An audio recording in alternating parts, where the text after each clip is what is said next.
সত্যি কি আমরা এই স্বাধীনতা চেয়েছিলাম? সত্যি কি হাজার হাজার লক্ষ লক্ষ নরনারীর রক্তের বিনিময়ে আমরা স্বাধীনতা অর্জন করেছিলাম এই দৃশ্য দেখার জন্য কিশলয়? আজকে আমরা যেভাবে দেখছি, আমি অসংখ্য ধন্যবাদ জানাই সেই সমস্ত সাংবাদিক বন্ধু, প্রত্যেক টিভি চ্যানেল যারা at the cost of their lives আজকে আপনারা এই দৃশ্যগুলো দেখাচ্ছেন। আপনারা যদি না দেখাতে পারতেন, আজকে যদি না দেখতে জানতেন, সাধারণ মানুষ জানতে পারতো না বিভৎস দৃশ্যগুলো।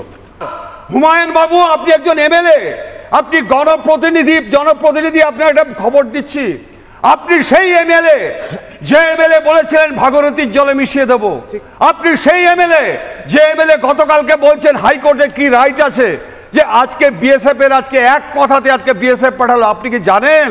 আপনি জানেন না বোধ হয় না যে 300 বিএসএফ ফোর্স পাঠাবার পরে রাজ্য সরকার আজকে পাঁচ প্ল্যাটুন আজকে ফোর্স চেয়ে বসে আছে। কিশলয়, আজকে আমরা এই দৃশ্য চাইনি। আজকে বাংলাদেশে ওই রকম অত্যাচার হয়নি।